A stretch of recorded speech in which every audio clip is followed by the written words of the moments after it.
back to the channel, everybody. You are watching Probably at Disney, and today I'm bringing you a video I have been working on for months at this point, and it is how Villains Land is going to change Magic Kingdom's Fantasyland.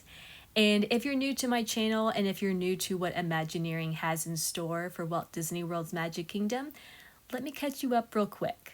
So last year, Disney announced it's going to fill in the rivers of America to make way for 2 new Cars attractions for Frontierland and then a whole new theme park land based on the Disney villains. The Cars announcement and the replacement of the Rivers of America is probably the most unpopular project in Disney's pipeline right now, while Villains Land may be the most popular. So you see, there is a lot to unpack with all of this, but what I'm going to focus on today is how these new projects are going to change the Magic Kingdom as we know it. Now, I've already discussed how Villains Land and the Cars rides are going to make neighbors out of Big Thunder Mountain Railroad and the Haunted Mansion and potentially impact their stories.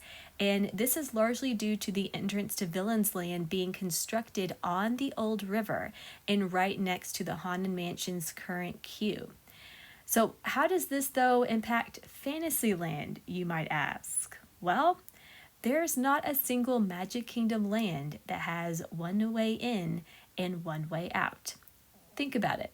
Frontierland has multiple entrances and exits, as does Adventureland, Fantasyland, Tomorrowland, and yes, even Storybook Circus, thanks to the Secret Path, as I call it, which connects Tron and Tomorrowland. Plus, making Villains Land a dead-end land is a terrible idea as well as a safety risk. So, where is that other entrance/exit to Villains Land going to go? The only logical answer is Fantasyland. Something I don't think a lot of Disney Park fans have realized is Villains Land isn't really beyond Big Thunder Mountain Railroad. It's behind the Haunted Mansion and parts of Fantasyland. Specifically, it's a small world, which is a little strange to think about. And if one path into the land is here, it would make sense geographically as well from a story perspective to have the other path in Fantasyland, and from what I can tell, there are 2 options. The first would be the space between the bathrooms by Pinocchio Village Haas and Enchanted Tales with Belle. I think this would be great for crowd flow, and I like that it's an intersection between old Fantasyland and new Fantasyland. Also, this could be presented as a dark corner of the Enchanted Forest where the villains have been banned to. Plus, there is the benefit of already having rock work in this area, which Villains Land will have a lot of and which may blend the 2 lands together. If this is Imagineering's plan, I think it's reasonable to suggest that this path will flow through this part of the artwork where the Villains Land shops and restaurants will be, with the dark ride in a distant forest perspective castle back here, and then the coaster being constructed over this corner of the Rivers of America. And while I personally do not know the setup and logistics for Pinocchio Village Haas and Be Our Guest, their kitchens, as you can see, may be multi-purpose for a Villains Land table service restaurant and quick service restaurant in this village. Let's take a quick break now for my Hidden Gem segment, which is now officially going to be called Things Probably Not Known at Disney, which is a little play on the name of this channel. And shout out to James from the UK for this suggestion. When I read that comment, I knew that name was perfect. So huge thank you for that. So for today's Things Probably Not Known at Disney, I'm focusing on the best themed sitting area at Magic Kingdom. So at the base of Adventureland's Swiss Family Robinson Treehouse and across from Sunshine Tree Terrace is a sitting area, which isn't only the perfect spot for a citrus swirl, it's different from the orange cream imposter they're currently selling, don't be deceived. So this sitting area is a prime example of Imagineering placemaking and how an attraction story can extend beyond its entrance and blend and contribute into the overall land.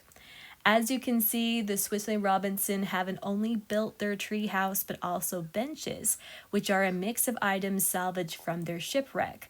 as well as driftwood and even some volcanic rock. And if you look carefully, several of them have hieroglyphics or cave drawings on them.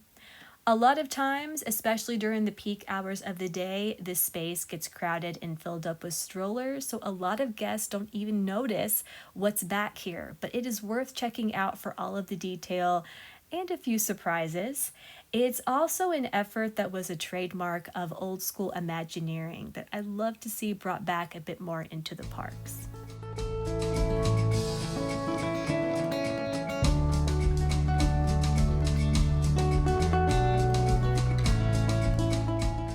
Now, let's get back to Villains Land's impact on Fantasyland. The only reason I'm not 100% certain about this space for a path into Villains Land is that it's kind of tight and it's going to require some demo. And a huge rule of construction is never to tear down a bathroom if you don't have to. So maybe they can make this a tunnel containing bathrooms, kind of like what we already have at Frontierland and Adventureland and Liberty Square. But just what can be done here, I don't know for sure.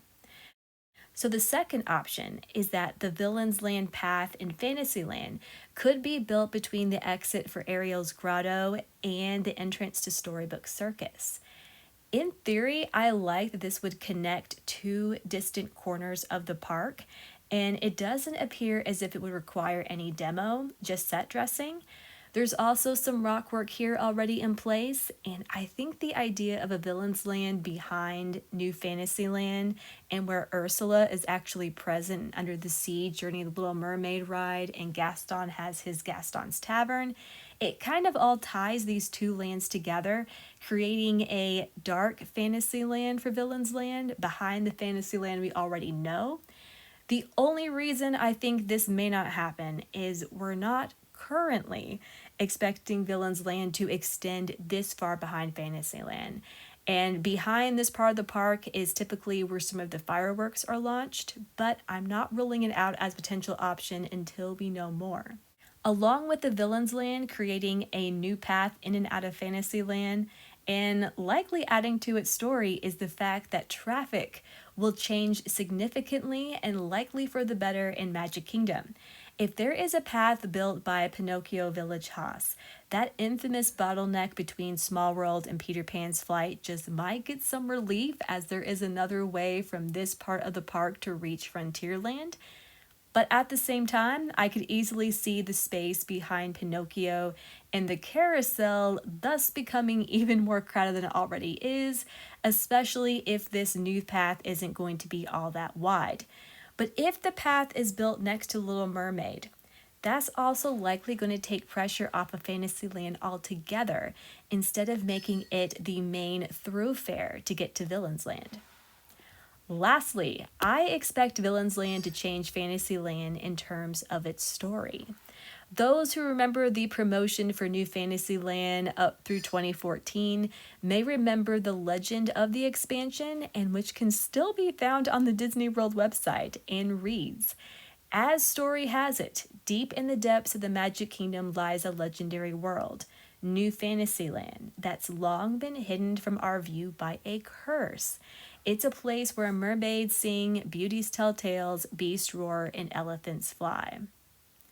I would think Disney would want to tie this storyland of New Fantasyland to Villains Land, and that curse may be why the villains are now banished to this part of the park, and this would connect these two corners, these two lands, into a single story. So that is how Villains Land is going to change Fantasyland. Of course, we still know very little about this upcoming project, but as more is revealed and confirmed, I'll be sure to cover it and offer what analysis I can. But if you enjoyed today's video, would you please consider giving it a like and subscribing to the channel? I like to offer a different take on Disney Park and Cruise Line news and delve into all the details and read what's between the lines. But regardless, thank you for taking the time to watch, and I hope you have a magical day.